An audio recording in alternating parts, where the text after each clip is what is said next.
इस संसार में मैंने सभी को किसी न किसी उद्देश्य से भेजा है। सभी कोई न कोई कार्य करने के लिए संसार में आए हैं। तुम भी आए हो, तुमको भी मैंने ही भेजा है। मैंने तुम्हें जिस कार्य के लिए भेजा है उसे तुम करोगे, इसमें तुम्हें कोई भी संदेह नहीं करनी चाहिए। यदि कोई संदेह हो तो निकाल कर फेंक दो मेरे बच्चे। मन में संदेह के भावों को न आने दो। संदेह के भावों को बिल्कुल निकाल फेंको मेरे प्यारे बच्चे। तुम्हें अच्छे विचारों को ही मन में उत्पन्न करना होगा। जो तुम्हारे हित में हो वही तुम्हें सोचना होगा। उन भावों का तिरस्कार कर दो जो निराशा से भरे हैं, जो संदेहजनक हैं, जो तुम्हारी प्रगति में बाधक हैं। जब तुम्हारी आदत सदा शुभ और आशावादी विचार ही बनाए रखने की होगी, तुम्हारे मन में सदा आनंद और उत्साह भरा रहेगा, तब आप निश्चित रूप से अधिक कार्य करोगे, सफलताएं प्राप्त करोगे।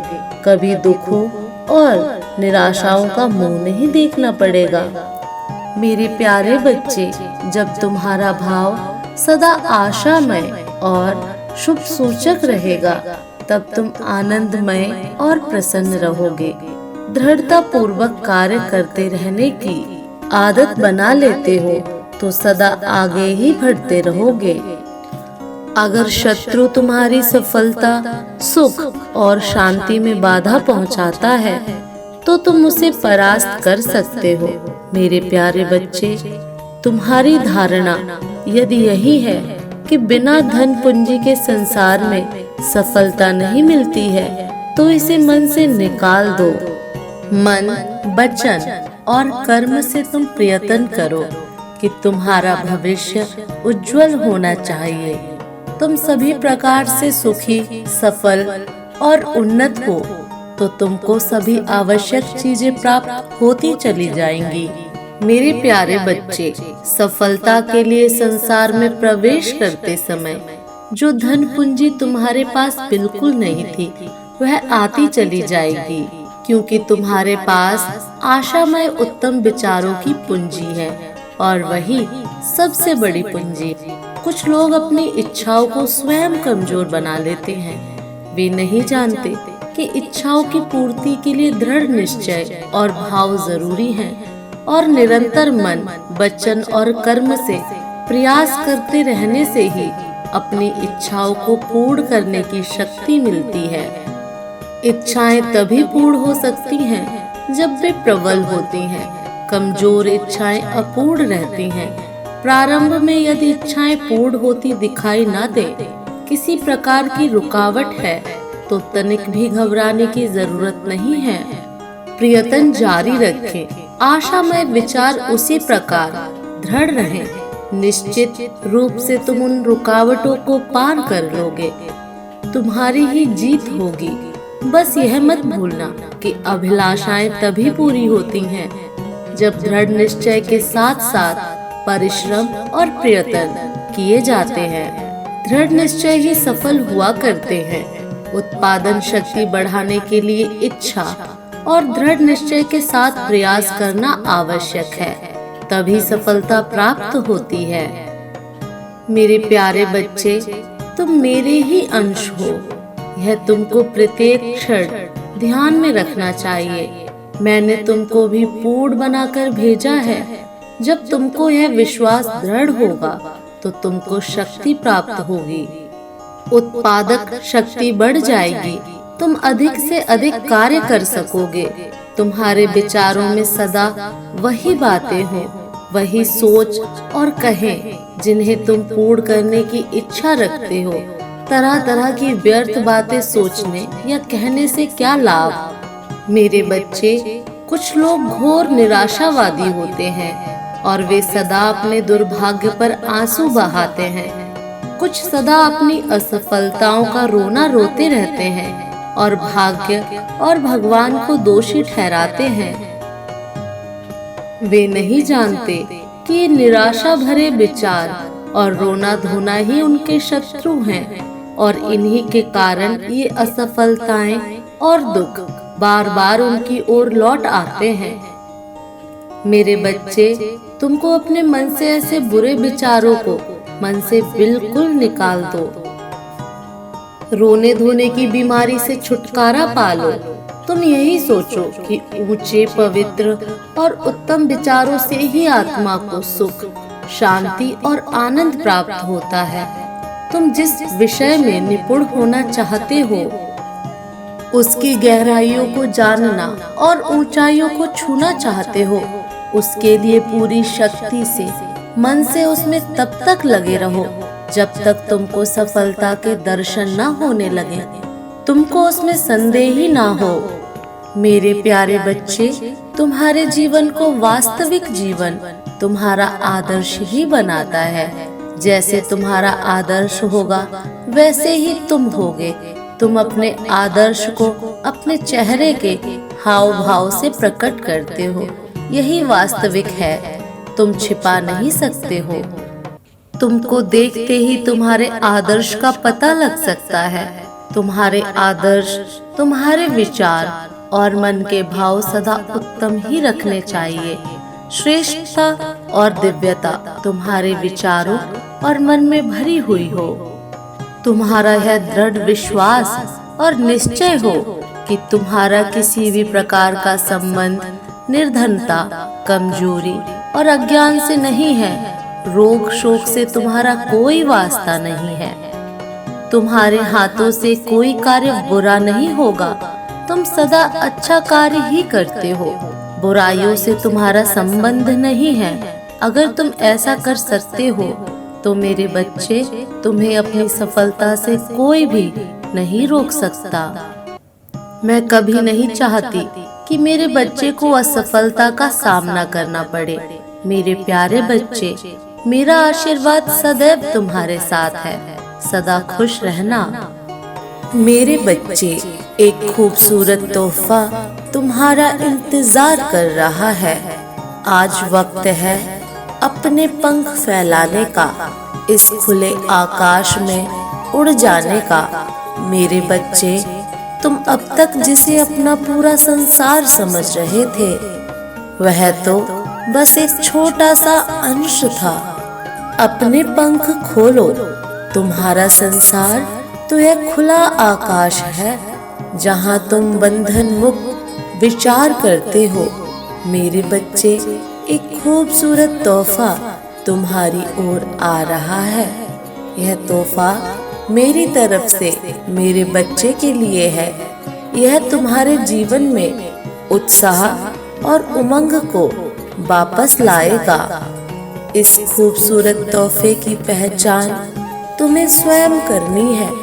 किसी को यह एक व्यक्ति के रूप में प्राप्त होगा तो किसी को खूबसूरत जीवन साथी के रूप में प्राप्त होगा, किसी को नन्हे शिशु के रूप में तो किसी को जीवन की नई दिशा के रूप में। लेकिन यह सभी के लिए अत्यंत भाग्यशाली होगा।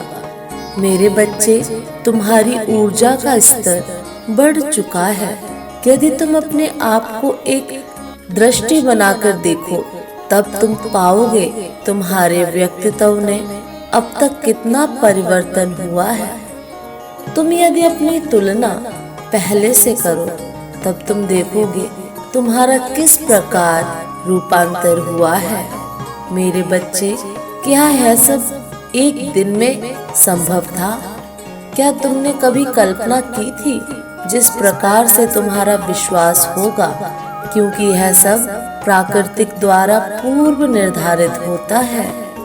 जिस प्रकार विद्युत धारा प्रवाह के लिए उसी तरह चयन किया जाता है जिस तार की क्षमता उस तार को प्रवाहित कर सके। उस क्षमता की धार में अधिक धारा प्रवाहित कर दी गई तो वह ध्वस्त हो जाएगी। ठीक उसी प्रकार व्यक्ति के शरीर में ऊर्जा का प्रभाव होता है। जैसे जैसे तुम्हारी क्षमता में विकास होता है, वैसे वैसे तुम्हारे शरीर की ऊर्जा बढ़ती है, जो लगातार अपने हृदय में आध्यात्मिक अग्नि को प्रज्वलित करती है, उनकी क्षमता बढ़ती चली जाती है और अनंत धारा उनके शरीर में प्रवाहित होती है, जिसे वे सरलता से सहन कर लेते हैं।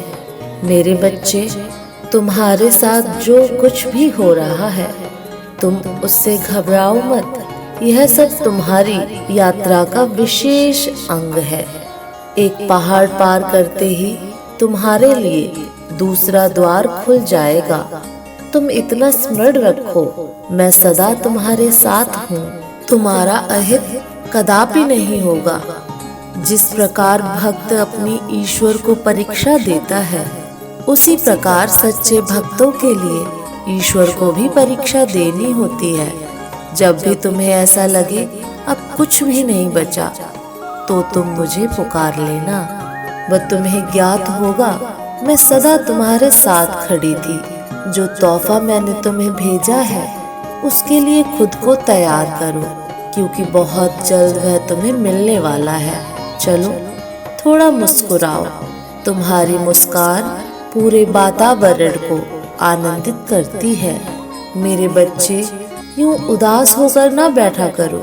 एक बड़ी अच्छी कहावत है, जब एक द्वार बंद होता है, तब ईश्वर स्वयं तुम्हारे लिए एक नए द्वार खोल देते हैं। कुछ मनुष्य ऐसे होते हैं जो अनुभव करते हैं, हमारे साथ तो ऐसा नहीं हुआ, हमारे लिए तो कोई नया द्वार नहीं खुला, कोई भी नया द्वार हमें नहीं मिला है। उस विषय में चिंता करते हैं और दुखी हो जाते हैं और सोचते हैं ऐसा क्यों हुआ। किंतु नया द्वार खुलता अवश्य है, किंतु जो पुराना बंद द्वार है, उसी के समक्ष दुखी होकर बैठ जाते हैं।